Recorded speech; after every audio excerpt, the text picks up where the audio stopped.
Assalamualaikum warahmatullahi wabarakatuh. Salam. Alhamdulillah. Alhamdulillahirabbil alamin. Wa bihi nasta'in ala umuri dunya waddin. Wassalatu wassalamu ala asyrafil anbiya'i wal mursalin Sayyidina Muhammadin wa ala alihi wa sahbihi ajmain. Amma ba'd. Subhanaka la ilma lana illa ma 'allamtana innaka antal alimul hakim. Rabbi shrah li sadri wa yassir li amri wahlul 'uqdatam min lisani yafqahu qawli. Amma ba'd. Ahlan wa sahlan bi Ustadzina al-Karim, Ustadz Nuryanto, wa bi musyarikina fi hadhihi daurah al-mubarakah insyaallah. Selamat datang bagi para peserta dan pemateri pada hari ini. Alhamdulillah kita bertemu kembali pada kajian Fikih Muamalah Kontemporer Part 1. Mungkin beberapa peserta di sini adalah lanjutan dari peserta kajian Ramadan kita, dua kajian online di ketika Ramadan. Ahlan, ada Bapak Luki, Bapak Anhar, ada Pak Khairil, wah banyak alhamdulillah peserta yang kemarin. Baik, materi kita pada hari ini adalah mengenai asuransi syariah ya Ustaz ya. Cuma memang materi ini agak panjang dan mempunyai banyak permasalahan yang mungkin menarik sebenarnya. Tapi tadi ada ide dari Ustadz Nuryanto ingin mendengar dari beberapa peserta mengenai tentang asuransi dan apa permasalahan yang pernah dihadapi permasalahan apa yang dihadapi dalam masalah asuransi misalnya, hingga apakah ada keraguan dalam diri kita mengenai apakah halal dan haram tentang asuransi ini. Boleh bagi peserta yang ingin berbicara silakan angkat tangan agar saya buka mood-nya. Tapi di chat sudah ada Ustadz dari Bu Selvi. Alasan saya ikut kajian ini khususnya materi asuransi ingin mengetahui fikih asuransi dan juga adanya fasilitas asuransi di perusahaan tempat kita bekerja. Ini karena kadang-kadang di beberapa pekerja itu sudah dapat asuransi langsung saat dari kantor, mungkin asuransi kesehatan atau asuransi apa. Apakah fasilitas-fasilitas itu diperbolehkan? Kemudian banyaknya tawaran asuransi dari teman-teman, bahkan ada beberapa yang awalnya menolak ikut asuransi tapi akhirnya menjadi agen asuransi. Oke, mungkin ini dari Bu Selvi pertama, Ustaz. Oke, ya. Terus yang lain, nanti ini kaitannya dengan penjelasan. Ada yang lain lagi? Ada yang ingin berbicara, silahkan. Oke, kemudian ada juga Ustaz dari Pak Heril. Ya. Beliau adalah agen asuransi. Ini alhamdulillah saya kenal dengan orangnya, Pak Heril. Beliau adalah agen asuransi. Ini salah satu trainer juga Ustaz di Syariah Center. Sekarang pindah ke asuransi takaful yang syariah Ustaz. Mungkin motivasi yang mengetahui lebih dalam ketika kita sedang mempresentasikan masalah asuransi syariah ini seperti apa Ustaz? Apa pertanyaan Pak Firil? Oke, bidang asuransi takaful. Oke. Pertanyaannya Pak Firil. Mungkin memperkenalkan background-nya mungkin Ustaz. Oh gitu ya. Oke. Apa kita langsung masuk materi Ustaz?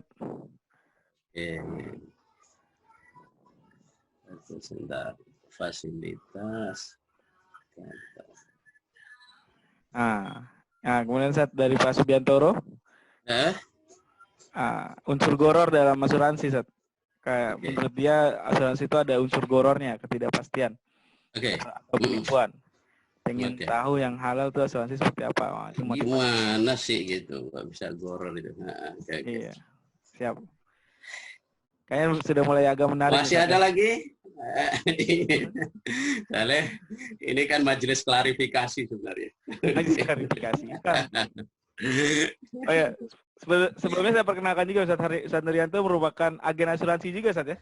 Sudah berkecimpung di bidang asuransi syariah dan saya beberapa kali ngobrol dengan beliau tentang masalah asuransi ini.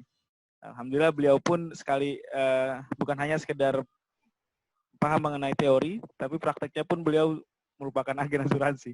Ini akan lebih menarik dari kita lihat dari sisi syar'i, secara syariat dan secara praktek dalam di dalam asuransi yang ada di Indonesia ini. Oke. Baik, Ustaz. Kayaknya bisa kita mulai, Ustaz. Sudah. Baik, ya kalau ada chat langsung, ada yang ini tanya boleh langsung di chat ya. Kaitan dengan itu nanti tidak terakumulasi dari beberapa penjelasan yang saya sampaikan. Bismillahirrahmanirrahim. Assalamualaikum warahmatullahi wabarakatuh. Alhamdulillahirabbil alamin. Alhamdulillahilladzi bi ni'matihi tatimmu shalihat wa bi fadlihi tatanazalul khairat wal barakat.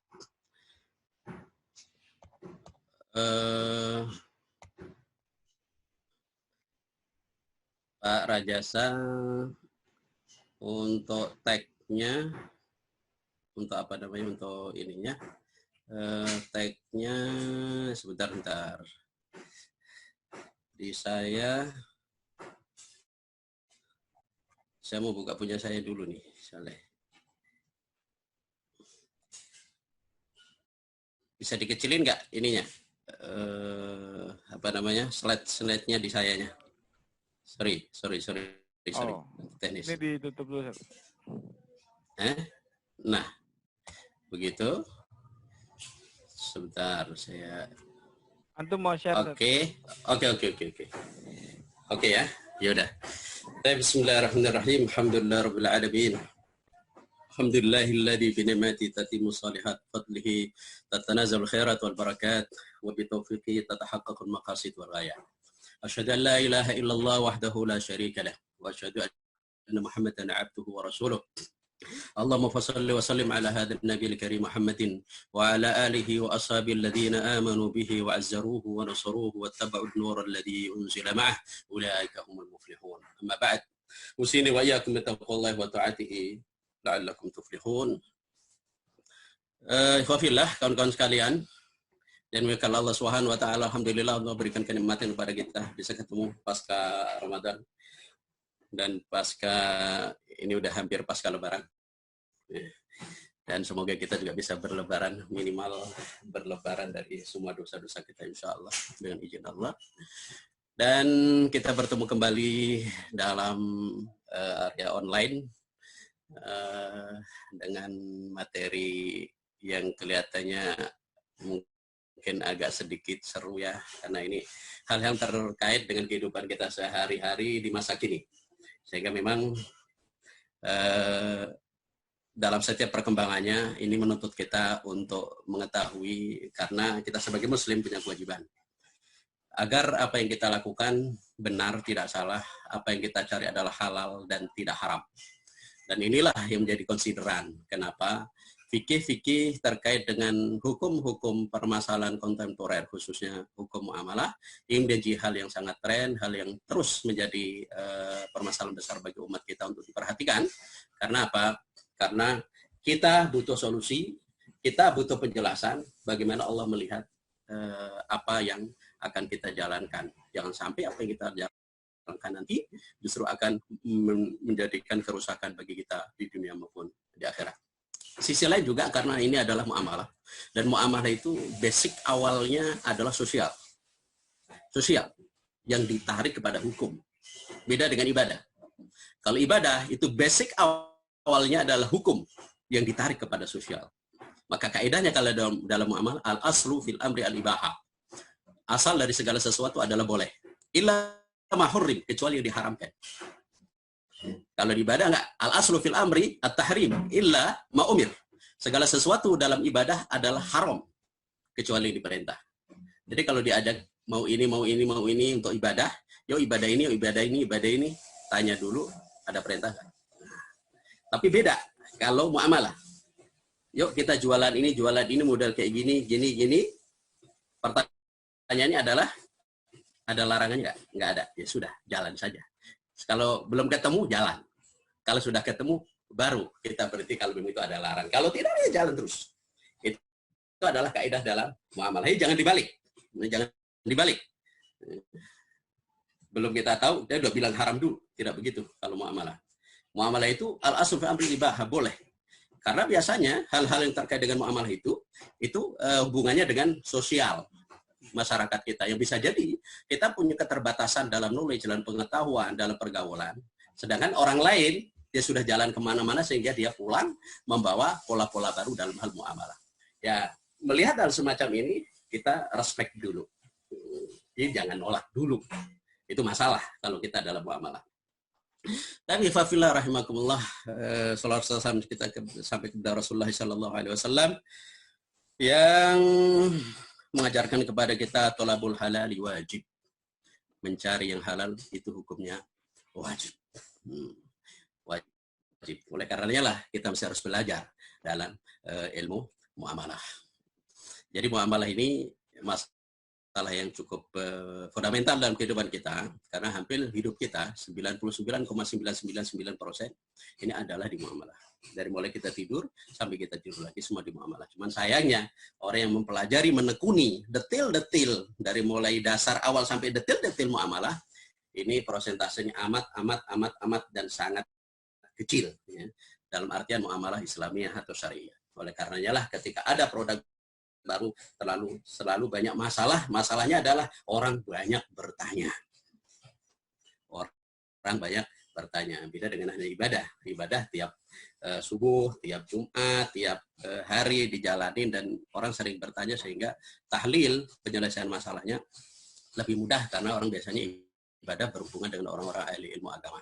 Tapi kalau orang berbisnis belum tentu. Ini banyaknya hubungan dengan orang-orang yang ngurusin uang, ya, kapitalis dan seterusnya, sehingga hal-hal kaitan dengan ilmu keislaman pun juga nyarinya juga agak sedikit susah karena mesti dia harus bergeser dari tempat bisnisnya menuju tempat pengajian. Alhamdulillah kalau pas dalam bisnisnya bertemu dengan ustadz, jadi nggak usah pergi ke pengajian.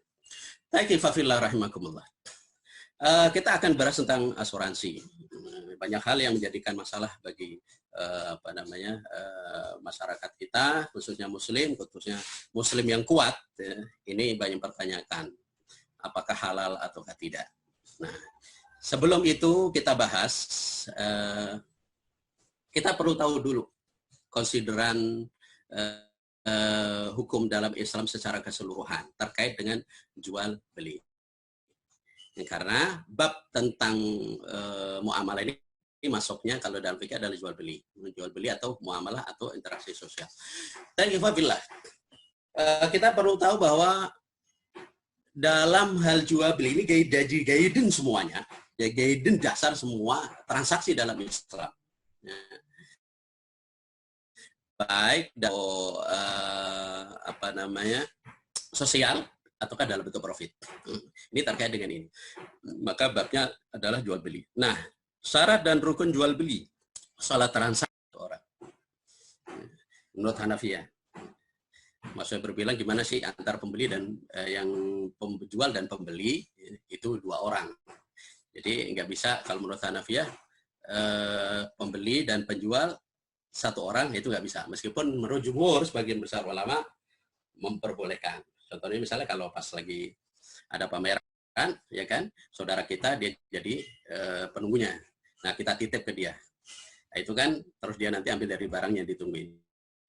Itu kan berarti dia pembelinya, dia yang jual juga. Nah itu menurut Hanafiyah nggak boleh. Tapi menurut Syafi'iyah boleh selama tidak ada penipuan, tidak ada gharar, tidak ada spekulasi di situ dan benar apa yang dilakukan oleh si pemegang amanah. Baik, berikutnya adalah syarat jual beli adalah barang atau maqud alaih. Al-maqud alaih. Syarat barang suci bermanfaat milik penjual diserahkan, nanti bisa diserahkan. Jelas barangnya dan jelas harganya. Barangnya berapa, harganya berapa. Dan berikutnya adalah dapat diterima. Dapat diterima. Baik secara simbolis, secara hukum ataukah juga secara fisik. Yang berikutnya adalah syarat jual beli adalah transaksi, harus ada transaksi atau akad. Dan salah satu tahapan awal dari bagian dari akad adalah waktu transaksi. Jadi waktu transaksi, akad itu ada waktunya. Kapan waktu transaksinya? Baik itu online atau offline, ada waktunya. Dan itu ya kalau bahasan khusus ya nanti lagi ya. Ini kita bahas asuransi. Karena bahasanya banyak berkaitan dengan ini. Terus berikutnya adalah waktu menentukan barang. Jadi nama khiyar aibi namanya. Barang itu kalau sudah dibeli, dia ada jangka waktu untuk menentukan apakah dia bisa diterima ataukah tidak, apakah dia ada cacat ataukah tidak. Dan yang terakhir adalah syarat dari jual beli adalah saling meridhoi. Harus ada kesepakatan, kerelaan. Nah, tidak boleh dipaksa. Taifafillah, ini dilihat dari sisi rukun. Tolong ini dicamkan, dilihat. Nanti saya akan tanya. Dan kita coba lihat dari kejanggalan mana sih yang tidak syariah, mana yang syariah, di mana ada miss-nya. Kalau ada miss dari syarat dan rukun ini berarti tidak sah atau tidak syariah. Tapi kalau dari syarat-syarat terpenuhi maka bisa jadi syariah meskipun dia tidak ada labelnya syariah.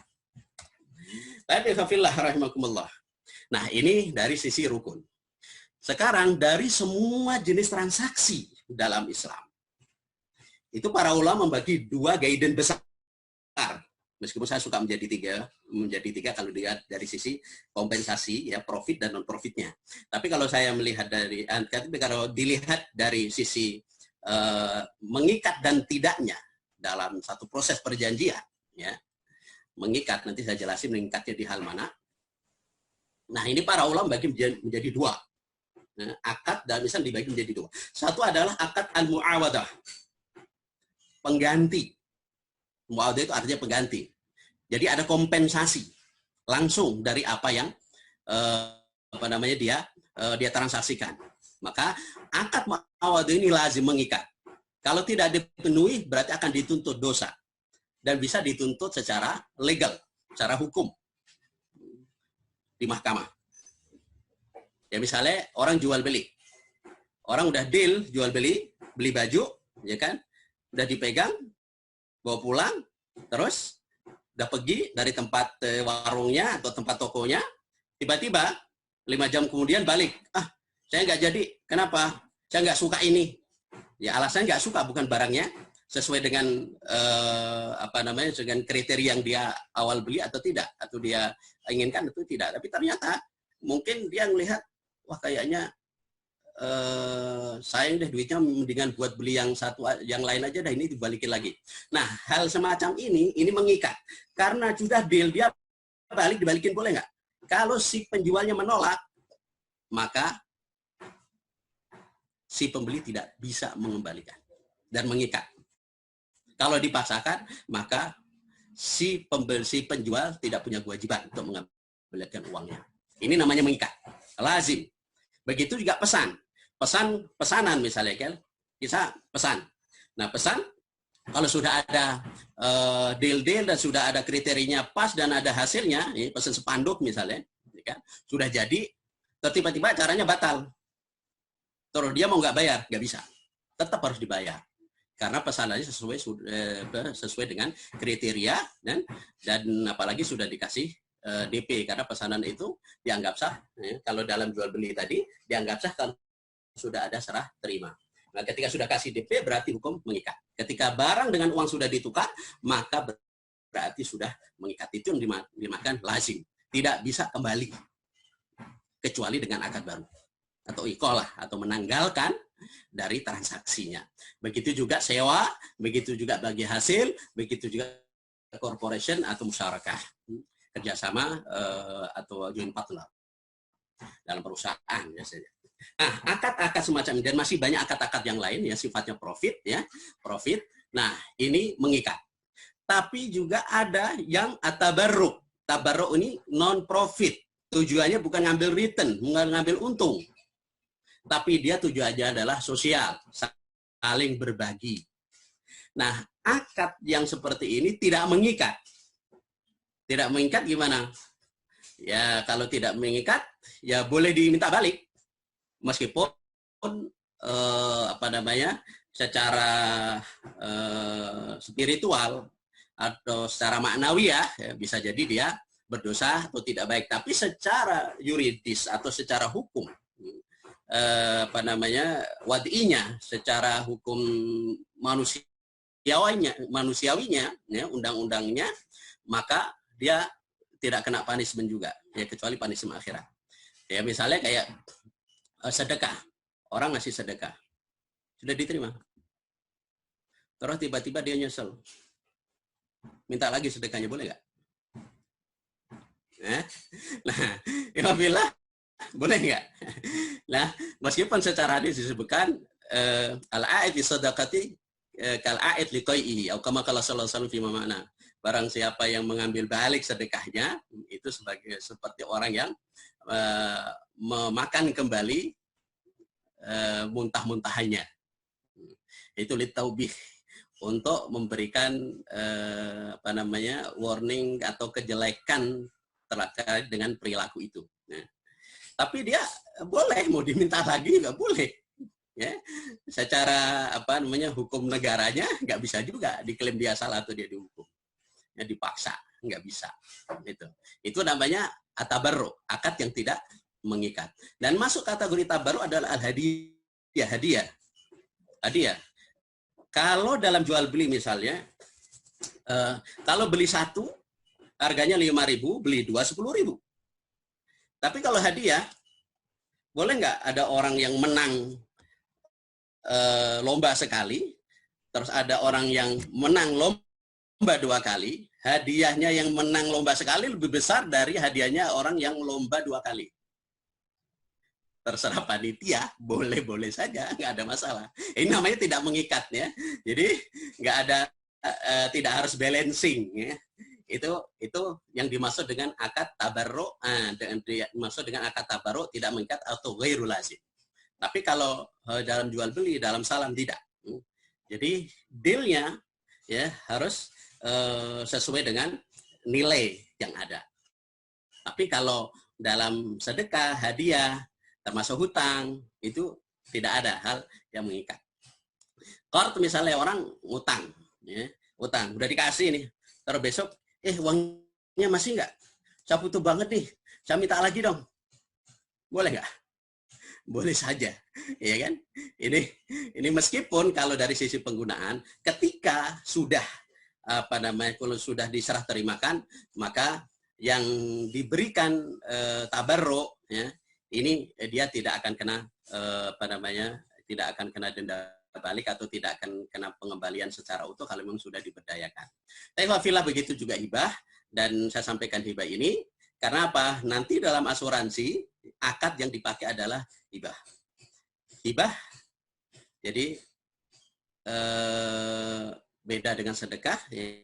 Kalau hibah itu memberikan sesuatu, ya, bisa minta kompensasi, maksudnya bisa ada harapan, meskipun tidak face to face, ya, yang satu dengan satu, tidak begitu, tapi ada harapan. Contoh misalnya, kita punya tetangga yang mungkin dia susah belajar, dan dia akhirnya nggak mau belajar.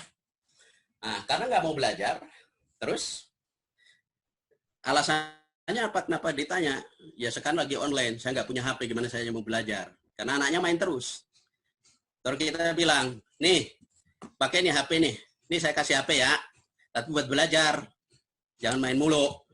Tiba-tiba ketika setelah dikasih HP, itu anak nggak mau belajar juga, main terus.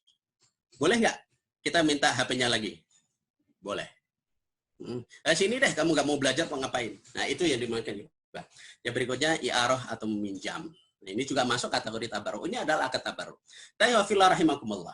Nah, sudah paham, ya, guidance besarnya. Tabarru adalah akad yang tidak mengikat. Tidak harus 1:1, 2:2. Ya, nilai banding nilai value, gitu, ya. Tapi kalau akad yang lazim tadi, ya, jual beli, ya, itu harus sebanding. Kalau tidak, dia bisa kena tuntutan. Nah, kalau sedekah atau akad tabarru tidak. Tapi ikhwafillah, sekarang kita masuk di bab tentang insurance atau asuransi. Asuransi menurut Undang-Undang Nomor 2 Tahun 92 adalah perjanjian antara dua pihak atau lebih, di mana pihak penanggung mengingatkan diri kepada tertanggung dengan menerima premi asuransi untuk memberikan penggantian kepada tertanggung karena kerugian, kerusakan, atau kehilangan keuntungan yang diharapkan, atau tanggung jawab hukum pihak ketiga yang mungkin akan diderita tertanggung. yang timbul dari satu peristiwa yang tidak pasti atau memberikan satu pembayaran yang didasarkan atas meninggal atau hidupnya seseorang yang dipertanggungkan. Nah, yang dipertanggungkan. Ini adalah asuransi. Jadi perjanjian dua belah pihak. Yang satu kasih uang, pembayaran, yang satu akan menanggung resiko. Dan resiko yang sudah disepakati ini nanti akan bisa diklaim ke pihak yang menanggung, pihak yang menanggung. Nah, dalam asuransi ada yang tertanggung. Tertanggung adalah badan yang menyalurkan resiko. Siapa orangnya yang bayar? Ya kan, resikonya disalurin ke perusahaan. Jadi ditanggung perusahaan. Nah, ditransfer risk. Nah, penanggung adalah perusahaannya, adalah resiko. Jadi bisnisnya adalah resiko. Kebijakan ini adalah perjanjian antara kedua badan, antara nasabah dengan perusahaan asuransi. Terus yang berikutnya adalah premi, biaya yang harus dibayarkan sebagai kompensasi atas penanggungan itu. Maka dia harus membayar dari harganya, termasuk biaya asuransi, dan juga asuransi juga akan mengambil keuntungan dari itu. Nah, ini contohnya. Ini saya kasih pembanding, kita bahas cuma dua tadi poinnya ya, antara muawadah dengan tabarruk. Ini contohnya. Seorang pasangan membeli rumah seharga 100 juta, mengetahui bahwa kehilangan rumah mereka akan membawa mereka kepada kehancuran finansial. Mereka mengambil perlindungan asuransi dalam bentuk kebijakan kepemilikan rumah. Kebijakan tersebut akan bayar penggantian atau perbaikan rumah mereka bila terjadi bencana. Perusahaan asuransi mengenai mereka premi sebesar 1 juta per tahun.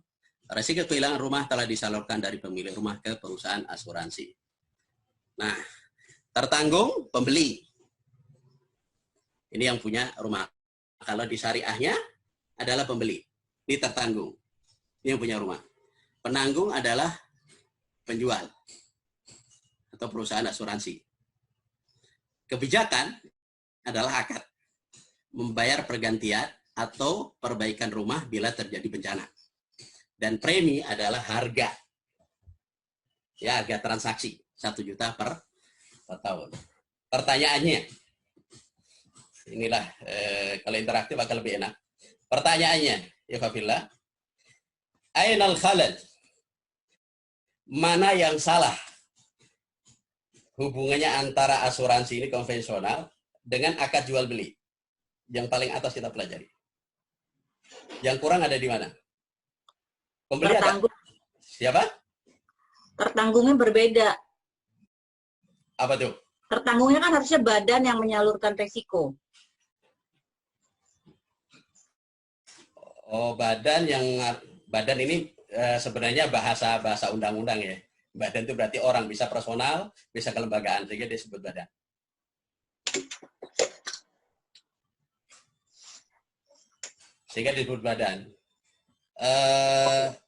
Oke lah, nanti kalau untuk definisi nanti bisa dilihat kembali ya, dibaca agak detail dulu. Nah, sekarang kita bicarain, kalau tadi di awal kita belajar tentang akad jual beli. Karena ini masuk kategori jual beli toh. Iya. Karena perusahaan orang itu beli ke perusahaan, kan gitu. Nah, pertanyaannya adalah tadi kan ada syarat-syarat dalam jual beli. Syaratnya ada berapa tuh? 4 atau 5 kan? Ada 5. Nah, sekarang yang sini yang tidak ada yang mana? Atau yang halal, ada yang catatan di mananya? Sesuai nggak dengan syariah, dengan persyaratan jual beli di atas? Pembeli dan penjual ada, oke? Akad ada, oke? Harga ada, barang ada nggak? Barang ada nggak? Barang ada nggak di asuransi? Boleh kasih komen? Barang ada nggak? Barangnya nggak ada ya? Nggak ada. Itulah yang menyebabkan, ya kan? Oke. Kalaulah misal tidak ada, taruhlah dia kalau di salam pesan itu ada muasofat kriteria-kriteria, ya kan? Dan juga dari salat barang adalah jelas waktunya, jelas barangnya, jelas nilainya. Ada nggak kejelasan di asuransi? Kompensasinya jelas nggak nilainya berapa total dari nilai apa yang nanti akan dia ganti? Dengan balancing antara uang yang dia beri dengan kompensasi yang asuransi beri kepada nasabah. Nggak ada. Nggak ada. Disitulah kenapa asuransi diharamkan. Nah, dalam syariah asuransi konvensional ini disebut dengan at-ta'min at-tijari. At-ta'min at-tijari atau asuransi komersil. Nah, ini saya ingin mendudukkan masalah dulu. Ini karena akadnya adalah akad jual beli. Akad jual beli berarti harus terpenuhi syarat-syarat jual beli di atas. Yang 5 tadi. Yang 5. Ya, oke. Nanti kita bisa pertajam dan diskusi. Inilah menjadikan halal kalau kita ingin ambil poin ini. Tapi fillah. Terus kenapa asuransi itu melakukan bisnis asuransi? Apa keuntungannya? Asuransi itu keuntungannya besar. Ini silakan kawan-kawan untuk bisa dibaca ya. Jadi klaimnya 142,3 miliar US dollar. Tapi dia masih untung 68,4 miliar US dollar. Jadi 1.992 triliun. Itu klaimnya, tapi untungnya 957 triliun lebih. Ya, dia ngambil apa yang disebut dengan float itu, dia ngambil dari space spekulasi antara orang yang mengajukan klaim dengan orang tidak mengajukan klaim. Ini batihiyat, hal yang semua diketahui lah bersama ya, tidak terlalu ini. Tapi intinya bahwa asuransi memang sangat menjanjikan untuk keuntungan. Baiklah fillah, pengertian asuransi ya, masih pengertian asuransi, jenis-jenis asuransi ya. Pola pembagian ini juga macam-macam ya. Saya tidak ngambil satu bagian saja, tapi saya kombinasi aja dari mana-mana. Ya. Jadi ada asuransi jiwa, ada asuransi kesehatan. Kalau di OJK didetilin begini modelnya. Tapi kalau di perusahaan biasanya dibedain. Ada asuransi jiwa, ada asuransi umum, dan seterusnya. Tapi asuransi jiwa, asuransi kesehatan, asuransi kendaraan, ini semua jenis asuransi. Jadi akadnya adalah membeli nasib atau membeli risiko pada perusahaan. Nah, pola ilustrasinya flowchart-nya kayak seperti ini. Jadi premi dibayar ke perusahaan, uang itu adalah milik perusahaan. Uang itu milik perusahaan. Terserah perusahaan mau pakai apa. Yang penting kalau nasabah sakit, kalau nasabah klaim ada kebakaran, kalau nasabah kecelakaan meninggal, dia bayar sesuai dengan perjanjian. Berapa besarannya? Ya dia punya hitung-hitungan sendiri. Ya, dia punya hitung-hitungan. Di asuransi ada hitung-hitungannya. Baik, yang jelas biasanya pembayaran lebih kecil daripada pemberian dan itu sudah diakadkan di awal. Diakadkan di awal. Kalau meninggal sekian nilainya, kalau ini sekian nilainya. Gitu. Ini fix ya kalau di asuransi ya, tergantung nanti pola klaimnya kayak apa. Nah, kalau itu nanti tanya ke agen asuransi detail-detailnya ya, teknik-tekniknya macam-macam, tanya ke agen asuransi. Kita berbicara tentang hukum. Baik, kawan-kawan sekalian, clear. Saya berharap clear, tahu inilah asuransi konvensional atau dikenal dalam istilah fikihnya adalah at-ta'min at-tijari. At-ta'min at-tijari. Akadnya jual beli dan ingin mendapatkan keuntungan dari resiko yang dijual. Terus berikutnya adalah asuransi syariah. Asuransi syariah. Tadi akadnya jual beli. Nah, asuransi syariah itu apa?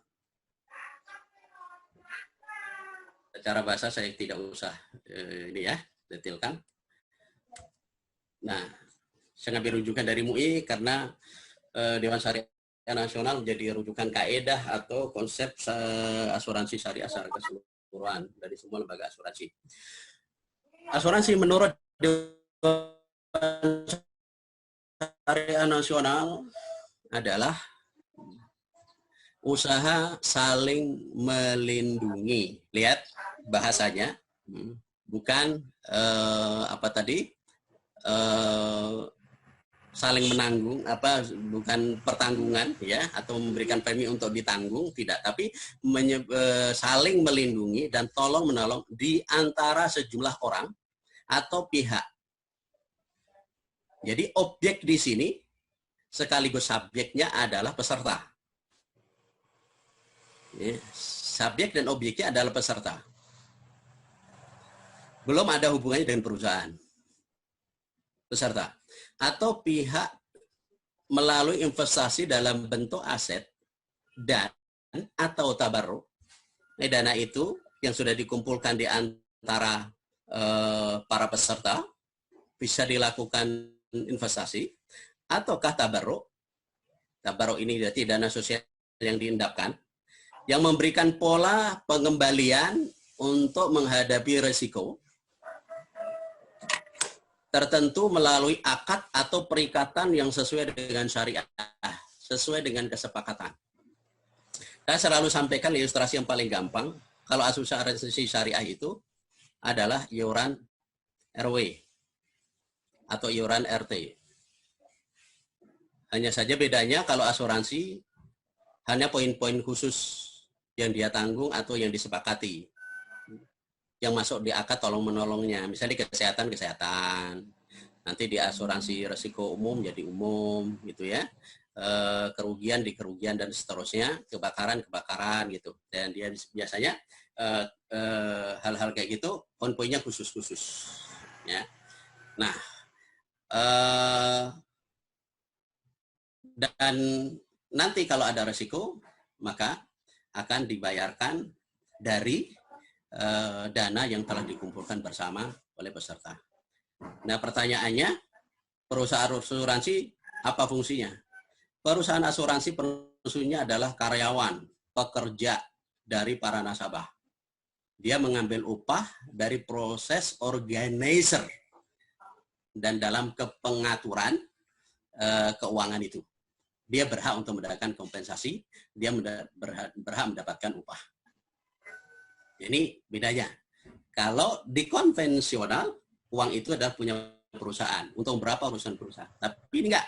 Ketika diinvestasikan tabarruk itu, ada keuntungan, maka keuntungannya masukin ke dana tabarruk itu.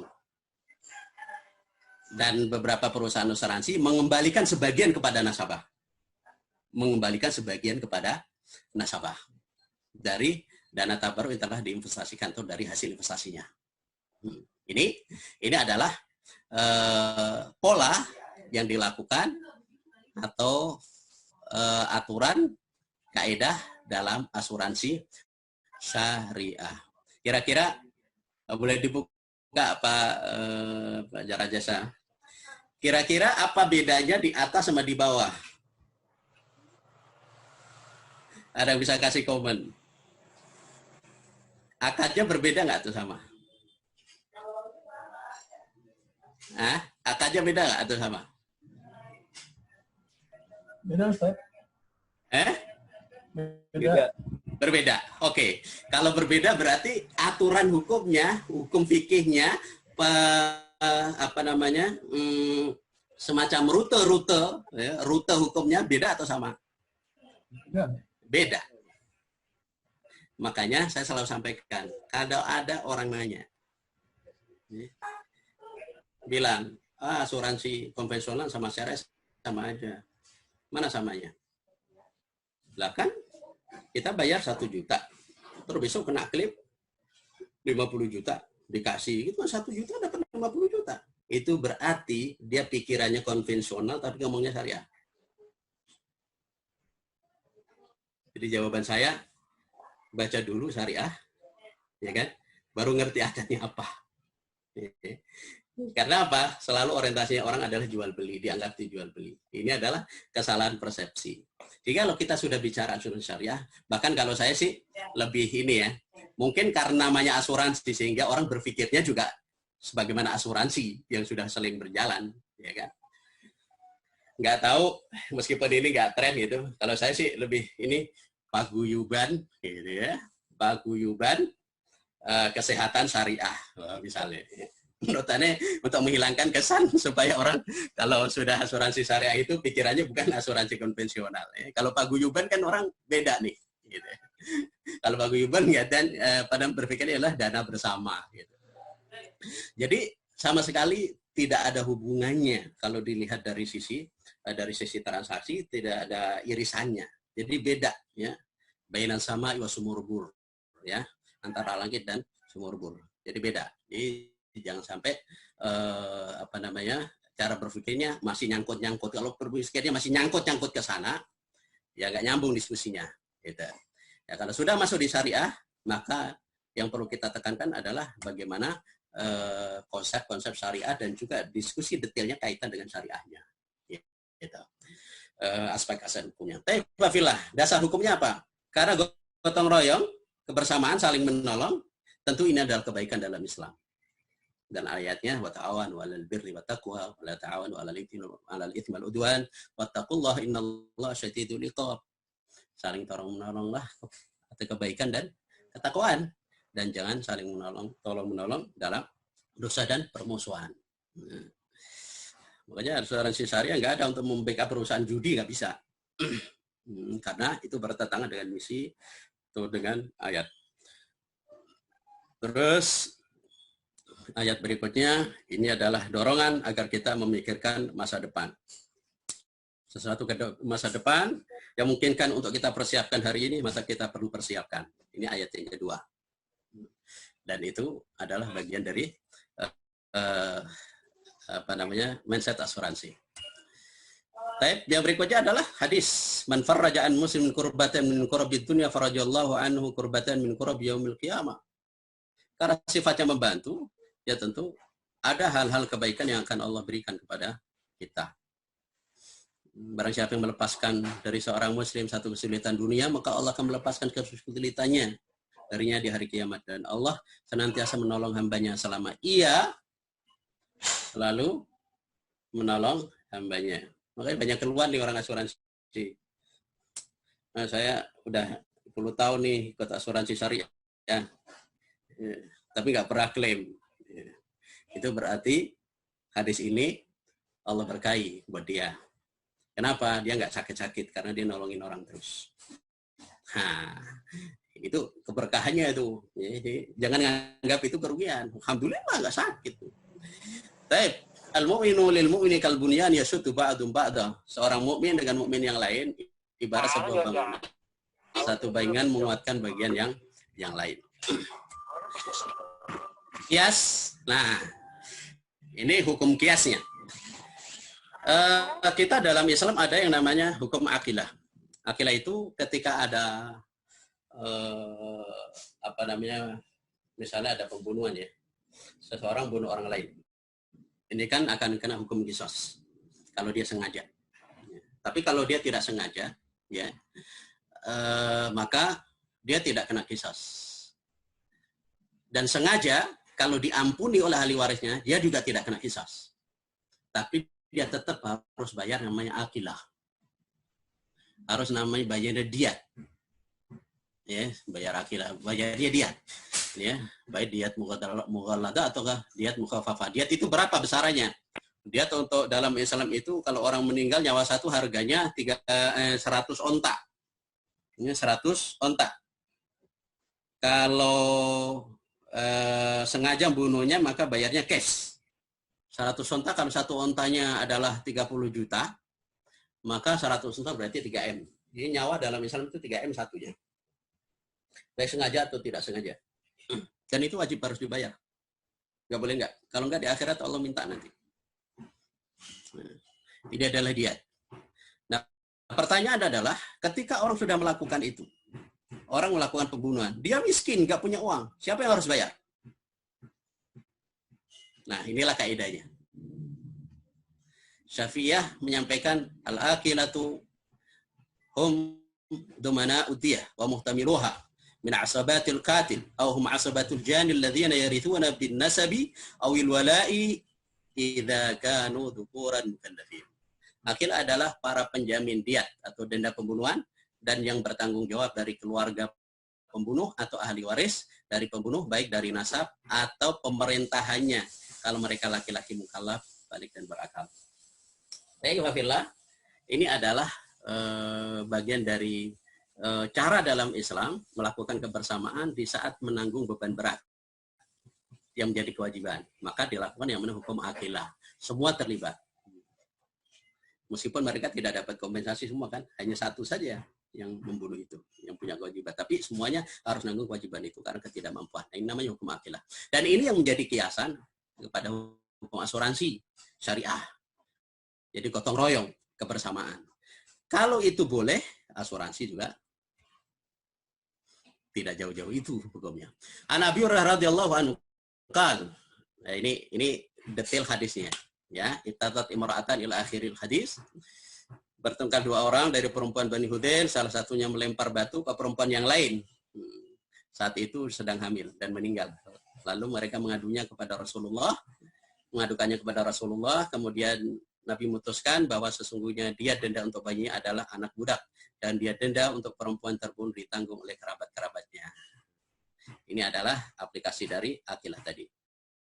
Tapi wafillah, mungkin bertanya, lah Ustaz, kok ada mengatakan fi gharar macam-macam dan seterusnya. Ingat, gharar itu ada di atas babnya. Ya, tidak ada di sini. Ya, tidak ada di sini. Ya. Bahkan kalau dalam yang namanya hibah atau tabarruk, ya kan, itu ada gharar nggak bisa dituntut. Nggak bisa dituntut, ada gharar. Ya. Misalnya nih, saya kasih Bapak. Kasih apa deh? Kasih mangga. Atau kasih apa ya lah. Kasih beras deh, beras. Saya bilang nih, ambil nih, beras nih. Nggak kepake saya. Gitu. Bagus nggak? Bagus sih kayaknya tuh. Gitu. Terus tiba-tiba sampai di rumah separuhnya kutuan. Bisa nggak dituntut orang yang ngasih? Enggak. Makanya dalam hal akad tabarruk, itu gharar tidak berlaku. Makanya kalau sudah pakainya adalah kebersamaan, ya, maka jauhkan dari yang namanya gharar. Dan untuk menghilangkan gharar, maka akadnya jangan jual beli. Kalau jual beli jadi gharar. Tapi kalau akadnya tabarruk, jadi tidak ada gharar. Nah, oleh karenanya lah, ya, nah ini kalau menurut kita bilang siapa ulamanya, saya ingin sampaikan. Ya. Dewan Fikih Islam Saudi Arabia.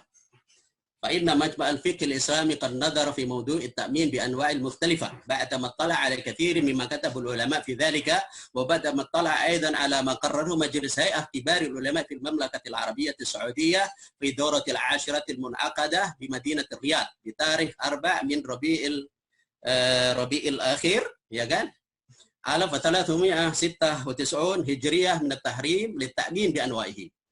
Jadi Majelis Dewan Fikih Islam Saudi Arabia setelah melihat dan membaca dari beberapa referensi para ulama yang telah dikaji dan juga apa yang telah diputuskan oleh Hay'ah Kibar Ulama. Jadi Majelis Besar Ulama Saudi Arabia dalam pertemuan atau sidang ke-10-nya yang dilaksanakan pada tanggal 4 bulan Rabiul Akhir tahun 1397 Hijriah tentang keharamannya asuransi dan macam-macamnya. Dan setelah dilakukan pembelajaran dan seterusnya, nah, kama qarrar majelis, saya langsung ke bawahnya saja. Tahrim at-ta'min bijami anwa'ihi. Mengharamkan asuransi dengan semua modelnya. Sawa'un kana 'ala nafsi, baik asuransi jiwa, awil bada'i tijari atau asuransi risiko kaitan dengan komersial atau ghairu dzalika minal amwal atau risiko finansial yang lain. Ini maksud asuransi di sini asuransi apa? Asuransi konvensional yang pakai akad tadi tijariyah, akad jual beli. Dan dilanjut dari ketetapan itu kama qarrara majlis majma' bil ijma' al muwafaqah ala qarari majlis hay'ah kibar ulama min jawazi ta'min at-ta'awuni badalan min at-ta'min at-tijari al muharram. Sebagaimana Dewan Fikih Saudi Arabia menyampaikan ijma' itu beri kesepakatan para ulama al-muwafaqah, ya, dan juga kesesuaian ala qararin Majelis Kibari Ulama dengan ketetapan Majelis Besar Ulama Saudi, yaitu min jawazi ta'min ta'awuni, diperbolehkannya asuransi gotong royong, atau bahasa kita sekarang di sini adalah asuransi syariah. Badalan minat ta'min tijari, sebagai pengganti dari asuransi komersial al-muharram yang diharamkan. Ya, wal munawwa'anhu anifan waidah, ini diteruskan ke majelis penulisan atau lembaga resmi takwanya untuk dibuat ketetapan. Tafillah, itu adalah para ulama. Siapa Ki? Mungkin penasaran. Nah, biar kawan-kawan nggak penasaran. Siapa ulama yang terlibat di situ? Nah, Taqrirul Lajnah Al-Mukallafa bidati qarar Majlis Majma' haula ta'min. Ketetapan panitia yang ditugaskan untuk menyiapkan ketetapan majelis fikih tadi, ya, fikih ulama fikih Saudi Arabia tentang at-ta'min, tentang asuransi. Berdasarkan ketetapan majelis ulama yang telah dilakukan pada hari Rabu 14 Sya'ban tahun 1398, yang masuk dalam pembahasan, para ulama masuk dalam pembahasan adalah Al-Fadilatul Syekh Abdul Aziz bin Baz rahimahullah. Ini adalah mufti, Ketua Dewan Fatwa Majelis Ulama Saudi Arabia Abdul Aziz bin Baz. Ini yang anggota yang menetapkan. Syekh Mahmud Swaf. Ini anggotanya. Ketuanya Abdul Aziz bin Baz. Muhammad bin Abdullah As-Sabil bisyarati qarar Majlis Haula Ta'min bisyata anwa'iha wa ashkalih. Jadi para ulama itu ya menetapkan tentang penetapan asuransi ya, dengan berbagai macam jenisnya. Saya tidak perlu jelasin bawah-bawahnya. Karena yang penting adalah satu, adalah siapa ulama yang menetapkan itu memperbolehkan atau menjadi judgment atau menjadi landasan kita bahwa asuransi syariah itu diperbolehkan dan halal.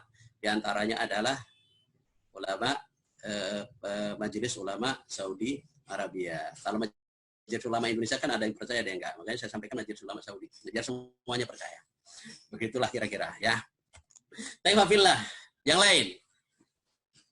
Yang lain. Siapa lagi ulama yang menyampaikan itu? Dalam fikih Islami juz 5 ya, halaman 3422, Dr. Muhammad Wahbah Zuhaili rahimahullah, yang baru meninggal beberapa tahun yang lalu. Ini kalau di ulama modern, karena asuransi ini kan fikih modern ya. Zaman dulu tidak ada asuransi ya, adanya kias-kias penyamaan aja hukumnya. Ada secara kelembagaan asuransi kan zaman modern. Nah, kalau di zaman modern ini ada, kalau madhab lah, saya tidak bilang kubu ya, ada madhab. Ada madhab yang modelnya adalah seperti Abdul Aziz bin Baz ya, ini Saudi. Tapi ada juga yang model Mesir, madhabnya adalah Wahbah Zuhaili. Nah, beberapa hal sering bertentangan. Tapi dalam hal ini, kita coba dengar. Apa kata Wahbah Zuhaili? La syakka fi jawazi ta'min at-ta'awuni fi min daril fuqa'il muslimin mu'asyirin. Tidak bisa diragukan tentang diperbolehkannya asuransi tolong-menolong atau asuransi syariah kita. Fi min daril fuqa'il muslimin al-mu'asyirin. Dalam pandangan para ulama muslim modern. Li'annahu yadkhulu fi uqudi tabarruat, karena dia masuk di akad tabarruk sosial. Wa min qabili ta'awun al-matlub syar'an, dan merupakan bagian dari tolong-menolong, saling tolong-menolong, ya, kompensasi tolong-menolong yang diharapkan oleh agama dalam kebaikan dan kemaslahatan. Li'anna kulla mushtarikin yadfu istiraka bi nafsin, karena setiap peserta dia membayar kepesertaannya sesuai dengan kerelaan hatinya. Litakfi fi atharil makhatir, untuk meringankan pengaruh-pengaruh bahaya atau resiko, wa tarmimil adrar, dan untuk membantu memperbaiki resiko, ya, allati tusibu ahadal musyrikin, musyrikin ahadal musyrikin, yang mengenai salah seorang peserta. Ayang kana na'uddarar, apapun jenis resikonya. Sawa'un fit ta'min alal haya, baik asuransi jiwa, awil hadis al jinsiyah, atau asuransi kecelakaan, aw alal asya bisa bil hadik, atau asuransi kebakaran, awis sarikah, atau pencurian, atau mutil hayawan, bahkan kematian hewan juga, ya. Ini namanya asuransi risiko bisnis nanti, ya. Audit dan mas'uliyah min hawadis sair, atau asuransi untuk membayar orang yang tercelakakan olehnya, misalnya nabrak orang dan seterusnya, jadi membayar orang yang ditabrak misalnya. Masuk dalam kategori ini diperbolehkan hawadisil amal, atau kejadian dalam bekerja. Wali annahu la yastatifu tahqiqal arbah. Ketika kita sudah masuk asuransi syariah, karena akad kita tabarruk, berarti tidak punya tujuan untuk mencari keuntungan. Nah, tapi fillah itu adalah konten dan juga alasan para ulama, dan juga beberapa dalil, ya, dan itu semua sudah terakumulasi dalam fatwa MUI, ya, diperbolehkannya asuransi syariah atau saling tolong menolong. Nah, polanya seperti ini. Ini flowchartnya. Jadi perusahaan hanya sebagai pelaksana untuk mengatur regulasinya kayak apa. Jadi duit bukan duit perusahaan, rekeningnya terpisah dari rekening perusahaan, meskipun namanya perusahaan, ya, tapi rekeningnya terpisah. Dan ini dikontrol oleh Dewan Syariah Nasional. Tapi Fafillah, ini tentang akad dalam asuransi syariah. Kita sampai jam berapa ini? Jam 10, ya? Oke. Saya tuntasin deh.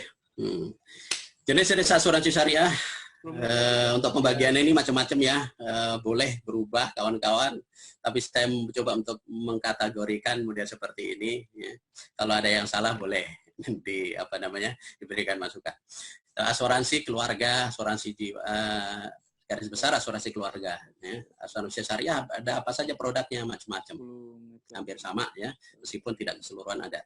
Asuransi jiwa, asuransi kesehatan, asuransi kecelakaan diri, dan seterusnya. Asuransi haji umroh, ya kan? Di konvensional nggak ada asuransi haji umroh, kan? Asuransi kerugian, asuransi berkelompok, ini kalau untuk perusahaan. Asuransi dana investasi, ya. Ini diambil dari OJK nih. Mekanismenya, peserta asuransi syariah bebas memilih salah satu jenis syariah keluarga yang ada dengan ketentuan umur peserta 18 sampai dengan 50 tahun. Sebelum mencapai 60 tahun. Ada juga yang sampai 75 tahun. Ada juga sampai 99 tahun. Ya. Terus dipercepat, Set. 5 menit lagi, Set. Biar kita buka 5 menit lagi. Oke, sip. Tanya jawab. Nah. Oke, baik. Tapi alhamdulillah, ini mekanisme, kawan-kawan bisa baca sendiri. Cuman ada hal yang mungkin sering ditanyakan kaitan dengan Ustadz, ya. Kan kalau kalau iuran bersama, gitu kan, berarti semua orang bisa masuk dong. Semua umur bisa masuk, terus juga tidak harus ada yang tidak harus yang sehat, tidak harus semuanya sehat, bisa jadi yang sakit juga masuk dong. Pertanyaan seperti ini. Ini kan iuran kebersamaan gotong royong. Sesuai dengan kesepakatan.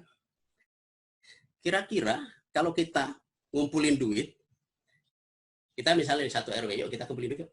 Untuk apa? Nanti kalau ada yang sakit, kita ambil dari situ. Ya kan? Terus ada tiba-tiba RW lain datang, orangnya udah sakit-sakitan. Saya boleh nggak ikut di sini? Saya udah sakit jantung nih. Saya udah mau kanker nih, stadium 4, stadium 3 nih. Kira-kira mau nggak kawan-kawan sekalian kalau jadi peserta? Tentu nggak mau, kan? Nah, makanya asuransi juga mengambil masalah itu karena akan merugikan orang terlalu berat, orang yang nanggung gitu, ya kan? Makanya asuransi itu maunya clean juga, ya kan? Maunya bersih. Dan kita juga sebagai peserta juga maunya harus begitu juga, gitu. Tapi khafillah berikutnya adalah asuransi umum, ya, berkendaraan, bermotor, kebakaran, bangunan, asuransi mesin, pengangkutan dan lain-lain. Terus sebagai closing statement untuk perbedaannya ini nanti kawan-kawan bisa dibaca, ya. Saya kilasin aja. Perbedaan asuransi syariah dengan asuransi konvensional. Kalau asuransi syariah, sharing of risk, jadi berbagi resiko. Tapi kalau konvensional ada transfer of risk, jadi melimpahkan resikonya kepada perusahaan. Akadnya ada tabaruk dan tijarah. Tijarah untuk pengembangannya. Untuk pengembangannya itu nanti investasi, itu maksudnya tijarah. Ya. Bisa pakai mudharabah. Ya. Kalau dalam fatwa MUI disebutkan adalah mudharabah. Kalau konvensional akadnya adalah jual beli. Terus tujuan bisnis, investment dan donasi. Sedangkan kalau untuk konvensional tujuan bisnisnya adalah komersial dan seluruhnya komersial. Operasional bisnis bebas maisir, gharar dan riba. Nah, tidak boleh operasional atau dana yang dikumpulkan dalam asuransi syariah itu digunakan untuk riba, nggak boleh, gharar nggak boleh. Ya, atau membiayai investasi di produk-produk yang dilakukan kehalalnya nggak boleh. Bahkan di hotel aja kalau bukan hotel syariah nggak bisa. Gitu.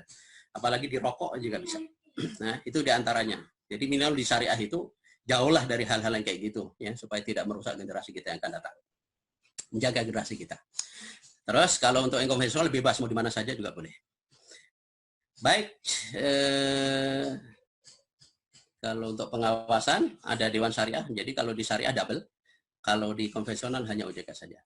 Closing statement, mengapa asuransi syariah? Nah, kawan sekalian, kalau punya ilmu diamalin. Ya, kalau nggak diamalin, nanti kebanyakan ilmu. Tapi alhamdulillah, mengapa mesti harus asuransi? Kita coba lihat skim ini. Siklus ini dah. Siklus kehidupan kita. Kita biasanya umur 0 sampai umur 22 tahun adalah umur pembebanan. Orang tua yang menjamin kita. Menyekolahkan, membayar semua kehidupan kita, termasuk juga pendidikan kita. Nah, setelah 22 tahun lulus kuliah, maka kita mulai mencari karir, bekerja, mencari kehidupan, dan berkeluarga dan seterusnya. Masanya cukup lama, ya normal 30, umum ya 38 tahun. Ini adalah masa produktif kita. Dan masa produktif ini, di awal kebutuhan sedikit, tapi duit besar. Lama-lama kebutuhan banyak, tapi duit juga bisa jadi semakin banyak. Nah, nanti kalau mau masa pensiun, mulai turun. Nah, setelah umur 55, ya 50 lah ya, umur 50, sampai 50 mulai turun, turun produktivitasnya, ya mesinnya sudah mulai ya banyak bautnya yang kendor, gitu. Sakit sudah mulai datang, gitu. Umur 55 kita pensiun.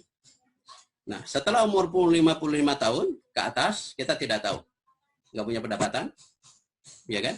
Tapi nyawa masih ada, makan masih doyan. Bahkan kebutuhan bisa jadi semakin besar. Apalagi kebutuhan sakit akan semakin besar. Sedangkan pendapatan tidak ada. Tapi khafillah rahimakumullah. Ustaz, ngapain sih kita pakai asuransi? Asuransi saya dengan Allah aja. Kan Allah akan pasti kasih rezeki. Betul. Ya, wa ma min dabatin illa 'alallahi rizquha. Tidaklah dari makhluk yang melata ini kecuali Allah berikan rezeki. Tapi wafillah, betul Allah mesti akan kasih rezeki ya. Kalau kita sakit, kalau kita tua, itu kan susah, nggak bisa kerja, Allah akan kasih rezeki. Akan kasih rezeki. Cuma kita perlu tahu. Dan kita mau pilih yang mana. Rezeki bisa datang satu. Kalau kita nggak kerja atau kita nggak punya produktivitas, datang dari sedekah, dari dikasih orang. Yang kedua, kalau kita punya aset, jual aset. Dan yang ketiga, kalau kita nggak punya aset, ya kan? Dari mana lagi? Yang ketiga, kalau kita punya asuransi, dari asuransi. Terus juga kalau nggak punya asuransi, dari utang. Tuh. Pertanyaannya adalah, kita mau ambil sumber dari mana? Mau dari utang, dari sedekah, dikasih-kasih orang, ataukah mau jadi jual aset? ya, atau yang terakhir?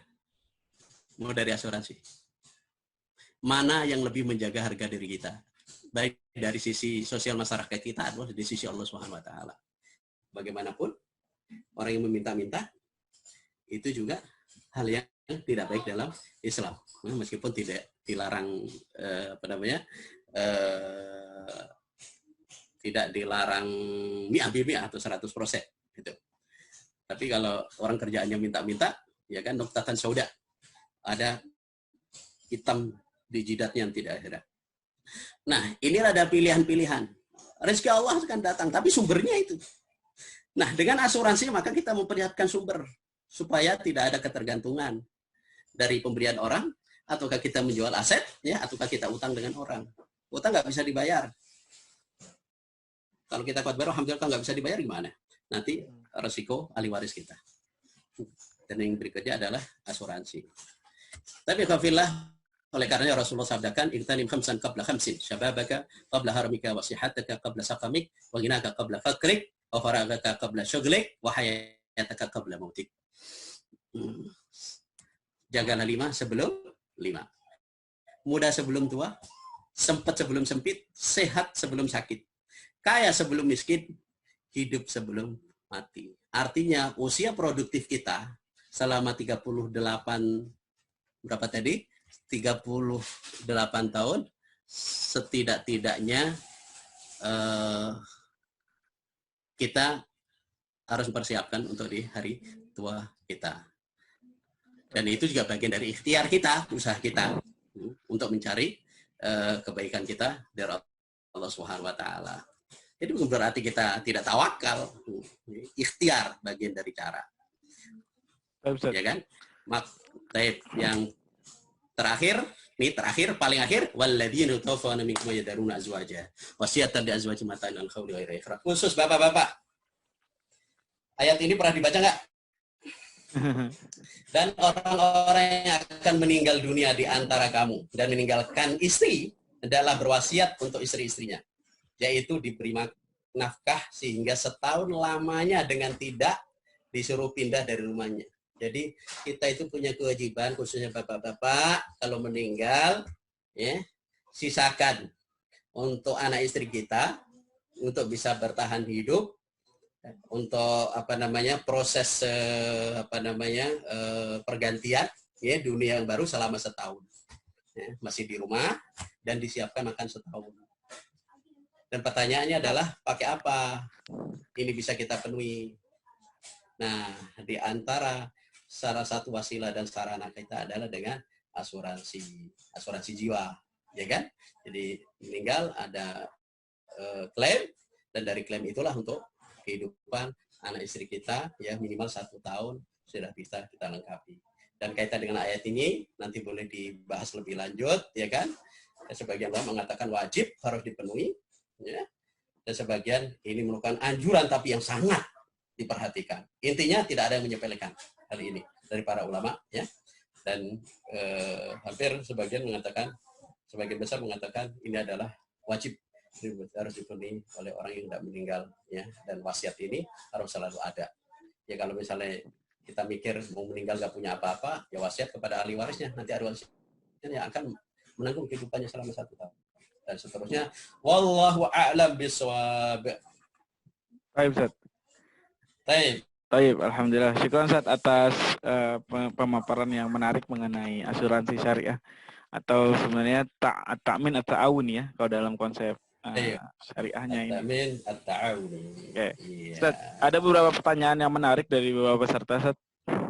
Bagaimana pendapat antum mengenai asuransi syariah yang yang dimulai dari asuransi konvensional? Ada beberapa asuransi. Gimana? Asuransi syariah yang berawal dari asuransi konvensional, Ustaz. Oke, asuransi syariah, ya kan? Dia induknya konvensional. Iya, Ustaz. Bagaimana menurut Anda tentang asuransi seperti itu, Ustaz? Terus ada lagi? Tadi kemudian ada boleh itu dulu, Ustaz, nanti Ana sampaikan itu. Oke. Tapi khafillah, ini nanti antum bisa perkuat pertanyaannya ke manajer atau direktur asuransi, baik asuransi syariah atau asuransi konvensional yang punya unit syariah. Ya. Baik, Fafillah. Bank Indonesia melalui Direktorat Syariah, ya, Direktorat Syariah Indonesia termasuk juga di OJK ya, yang bagian syariah, dan MUI pun juga sudah membuat mereka sudah membuat guidance bagaimana kalau membuat asuransi syariah. Jadi modal meskipun itu dari konvensional, modalnya itu mesti harus difilter, harus yang halal. Nah, Ustaz, asuransi syariah kan, asuransi yang non syariah kan mungkin dia haram, Ustaz. Tapi Fafillah, itu kita perlu runut dari produk asuransi. Karena tidak semua layanan dari perusahaan-perusahaan konvensional itu juga tidak semuanya tidak syariah, ada juga yang ya syariah. Ya kan, minimal adalah uang pokok, ya, uang pokok dari insuran atau dari orang-orang yang naruh di asuransi itu. Kan haramnya karena sudah dikembangkan, sebelum dikembangkan kan nggak haram tuh dia, ya kan?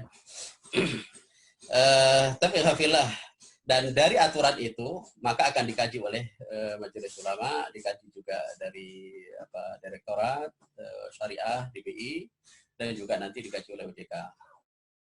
Sumber-sumber itu akan difilter. Kalau sumber itu haram tidak boleh. Tetap harus berdasarkan aset-aset halal yang dimiliki oleh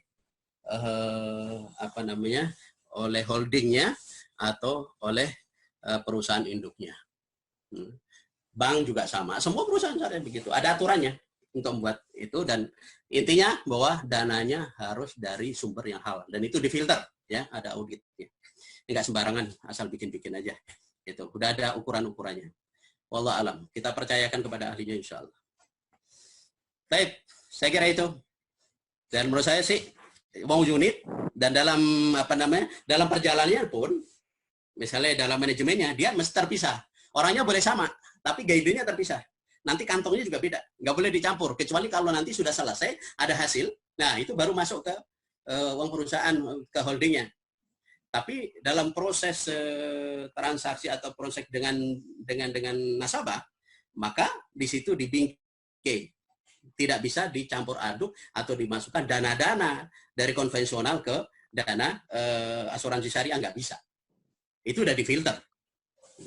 Ada aturan-aturannya, dan itu diawasi oleh Dewan Syariah selalu.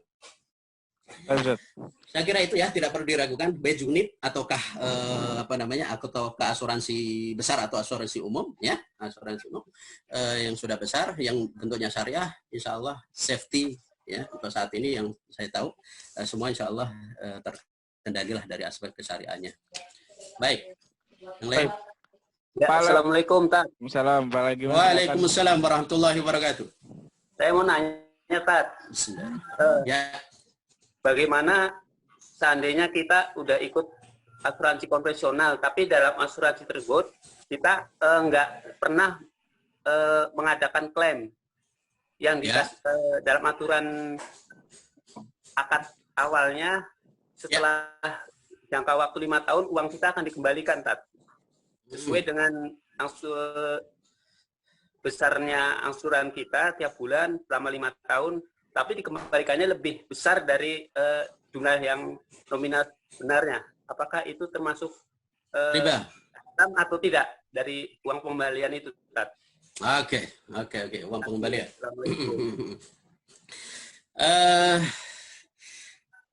Baik, kaitan dengan uang pengembalian. Kalau misalnya kita nggak ada klaim, ya, ini bentuknya surrender atau bentuknya bentuknya pengembalian saja, nanti masih berlanjut asuransinya. Surrender itu ditarik. Tolong mic-nya. Tolong buka, Pak. Mic-nya buka, ya. Jadi kalau mau lanjut juga bisa, kalau misalkan kita berhenti sampai di situ juga nggak masalah. Juga bisa ya, surrender bisa ya.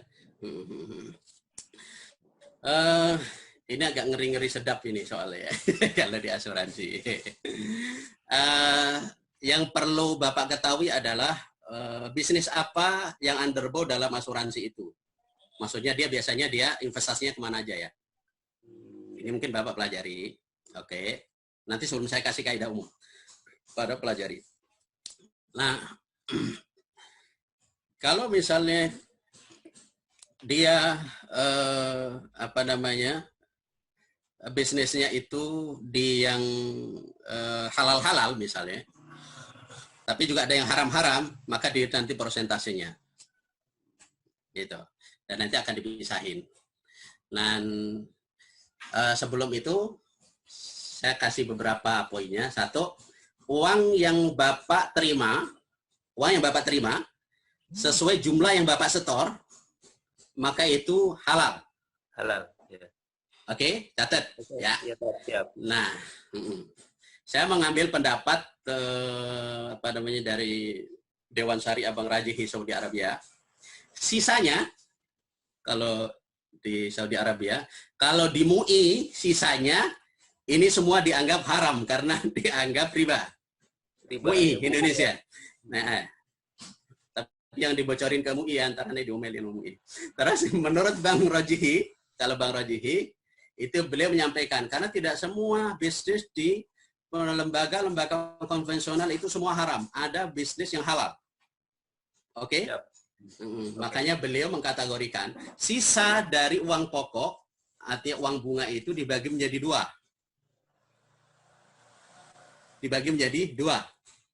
Yang separuh halal. Karena bisnisnya yang halal. Oke? Okay? Terus yang separuh subhat. Subhat antara halal dan haram. Berarti seperempat toh? Ya kan? Seperempat ya toh? Nah, seperempat yang separuhnya adalah subhat. Maka dari fatwa Bang Rajhi menyampaikan seperempatnya dibuang, dihitung sebagai riba. Seperempat dari keuntungan. Oke, separuh diambil, seperempat dibuang sebagai riba, dan seperempat lagi masuk ke kategori halal. Jadi 3/4 dianggap halal, 1/4 dianggap haram, dibuang. Peringan dibuang untuk apa? Nah ini kembali, kalau untuk dibuangnya untuk apa? Digunakan untuk kepentingan sosial. Boleh untuk fakir miskin, boleh juga untuk bangun gorong-gorong, untuk bangun jalan, dan seterusnya.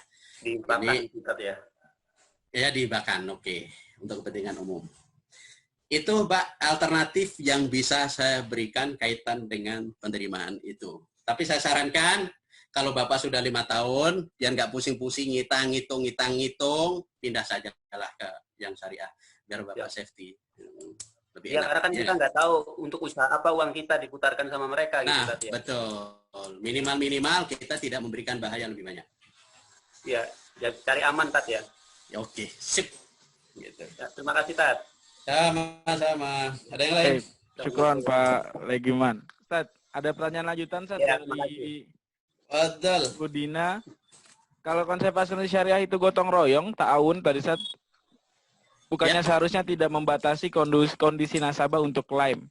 Karena di lapangan pembatasan klaim itu ada untuk beberapa kondisi yang berat seperti kanker atau penyakit kritis lainnya. Mohon tanggapannya Ustaz. Betul. Jadi kalau yang namanya hibah itu tadi saya bilang, ada hibah sifatnya muqayyadah. Dia hibah tapi pakai semacam batasan-batasan di antara anggota kalau hibahnya kebersamaan. Tapi ada juga yang tidak. Nah, kebetulan kalau di asuransi dia pakai batasan. Gitu. Sehingga ya boleh-boleh saja dia membatasi, tidak kan tergantung kesepakatan. Dan apa yang dibuat oleh lembaga asuransi itu kan yang sudah ditandatangani nasabah berarti disepakati oleh nasabah. Dan klausul yang dibuat oleh lembaga asuransi yang disepakati setuju semua nasabah diantaranya adalah itu. Jadi membatasi apa tadi yang batasan klaim ya, sesuai besar dan kecilnya ya. Nah itu adalah bagian dari klausulnya. Jadi semacam begini loh. Tadi saya kasih contoh, misalnya kita punya misalnya saudara, ya punya saudara nih. dia usaha kerja nggak dapat apa, dari karyawan dipecat mulu itu PHK gitu. Terus dia pengen punya kerjaan. Ini ilustrasi hibah. Terus kita kasih modal. Nih, kamu kerja di mana-mana di PHK mulu. Apa sih kamu? Misalnya kan. Jadi saya kasih duit nih. Saya kasih ya 50 juta. Ini untuk bisnis. Tapi kamu yang baik. Yang baik. Tapi ada cicil nih. Kalau kamu bagus, saya kasih lebih nanti. Bisa saya tambahin. Tapi kalau kurang, ya 50 juta bisa saya tarik lagi.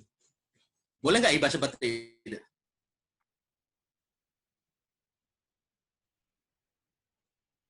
Boleh saja. Semacam apa namanya keterikatan kepentingan. Keterikatan kepentingan. Ya.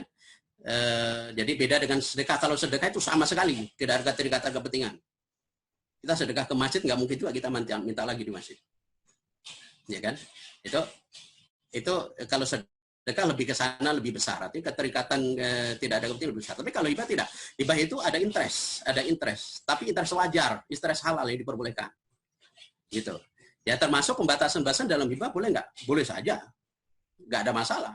Yang penting disepakati. Ya kecuali kalau misalnya ada asuransi tidak batasi itu ya sah-sah saja. Jadi itu tergantung dari pihak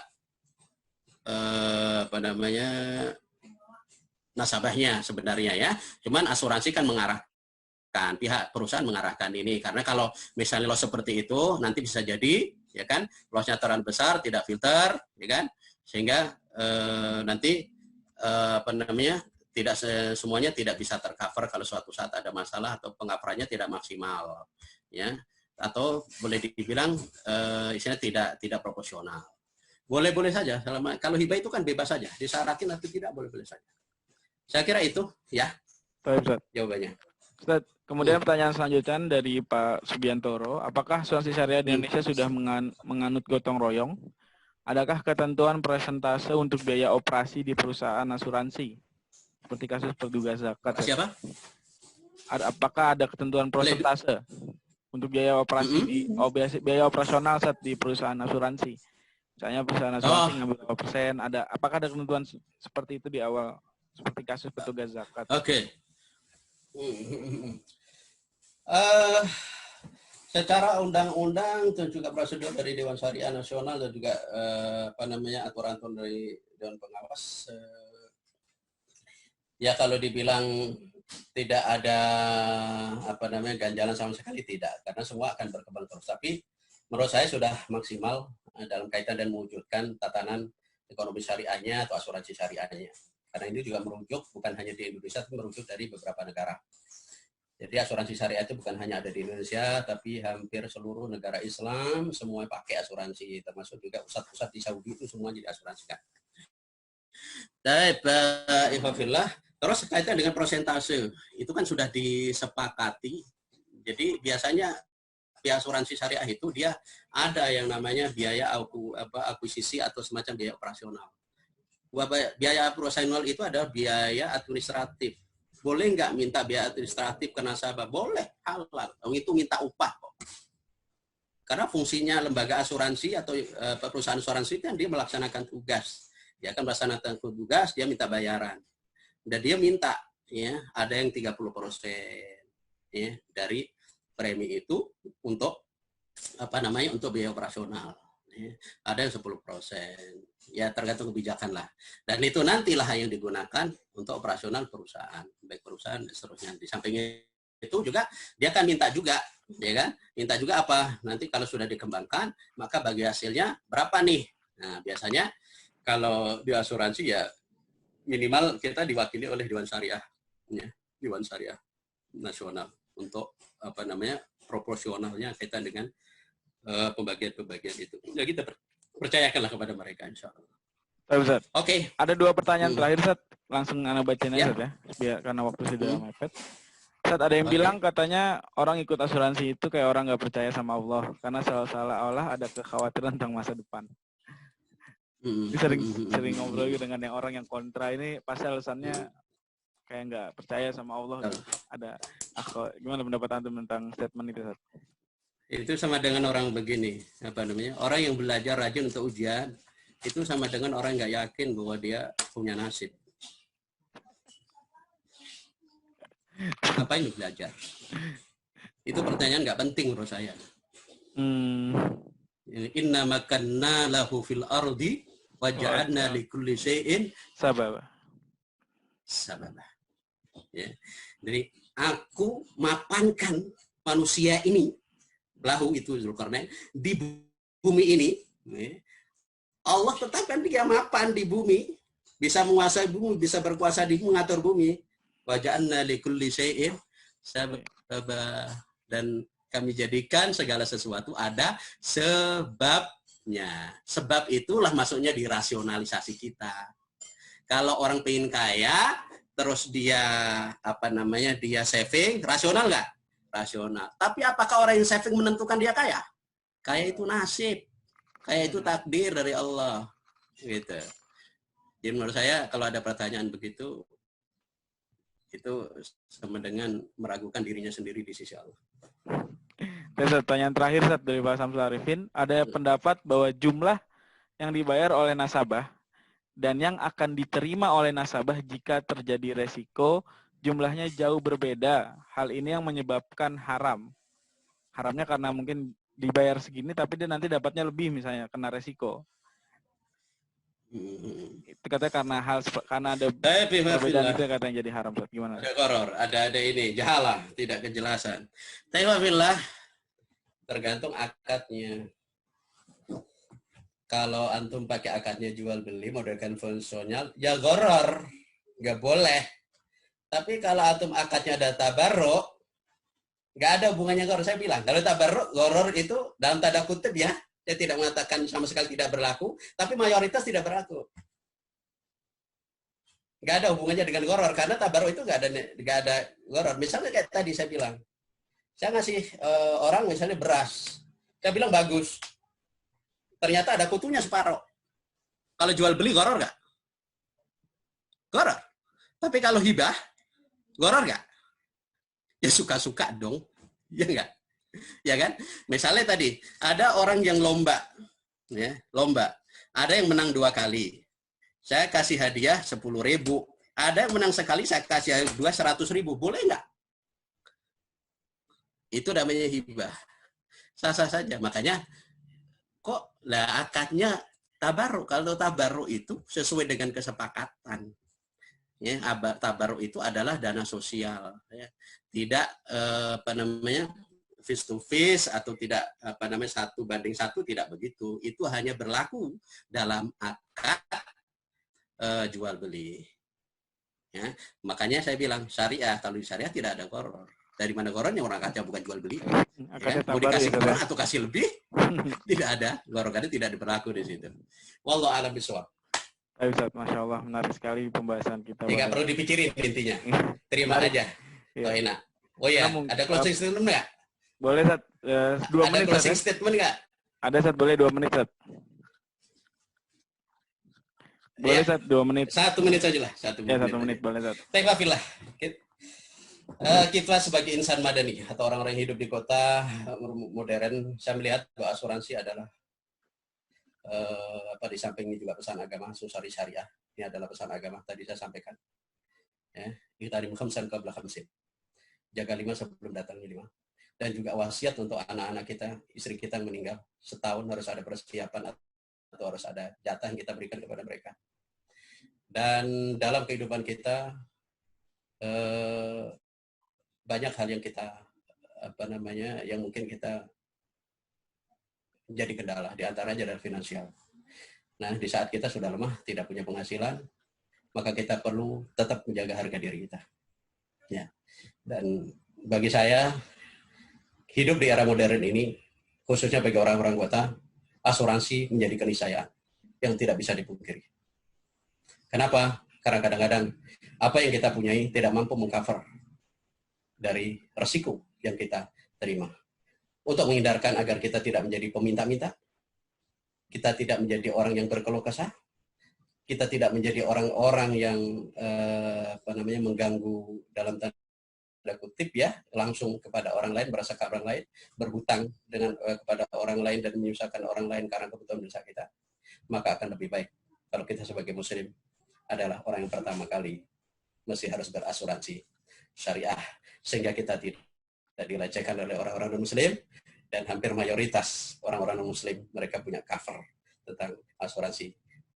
Dan tentu kita sangat berharap agar kawan-kawan tidak mengkambing hitamkan atau tidak menyalah artikan pengertian asuransi syariah sehingga menjadikan orang-orang muslim tidak berminat atau menjauh dari asuransi syariah. Wallahu a'lam bishawab. Statement yang menarik dari Ustaz Nurianto, statement terakhir, karena kita sebagai masyarakat madani, masyarakat perkotaan. Tapi ada beberapa statement menarik juga dari beberapa peserta. Ada dari Pak Khairil yang bilang bahwasannya salah satu payung dari asuransi adalah menghindari hutang yang justru mengandung riba. Ya, untuk menjaga harga diri juga sebagai seorang muslim agar tidak terlilit dengan hutang, dia punya asuransi untuk mengcover keperluannya di masa tuanya nanti. Kemudian dari Bu Nur Aida juga, asuransi adalah salah satu ikhtiar kita untuk menjaga keluarga dari resiko sakit, cacat, dan wafat. Masya Allah. Semoga Allah Subhanahu Wa Taala memberikan kita taufik bagi yang ada, Allah berikan kelebihan rezeki untuk mengikuti asuransi ini sebagai salah satu ikhtiar ya Ustaz ya. Jadi sabab untuk menjaga harga diri kita di masa tua yang akan datang. Baik, alhamdulillah. Terima kasih Ustaz Nurianto atas materi yang menarik pada siang hari ini. Alhamdulillah kita sudah pukul 10, sudah 1 jam setengah lebih. Saya ucapkan terima kasih atas perhatian para peserta dan timbal baliknya atas pertanyaan dan statement dari peserta pada siang hari ini. Insya Allah besok kita akan ketemu kembali pada jam yang sama, pukul 8.30 dengan materi jual beli online oleh Ustadz Saiful Anwar. Ini juga materi sangat menarik karena kehidupan kita pada hari ini berkecimpung dalam jual beli online ini. Apalagi di masa pandemi kemarin, kita jual beli rata-rata kita online melalui aplikasi-aplikasi online dan tidak ada tatap muka, tidak ada serah terima secara langsung. Bagaimana hukum ini? Jadi agar kita lebih nyaman dan lebih merasa aman apa yang kita lakukan selama ini. Terima kasih para peserta atas perhatiannya, atas kontribusinya pada pagi hari ini.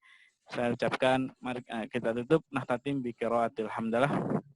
Alhamdulillah. Alhamdulillahirabbil alamin. Subhanakallahumma wa bihamdik asyhadu an la ilaha illa anta astaghfiruka wa atubu ilaik.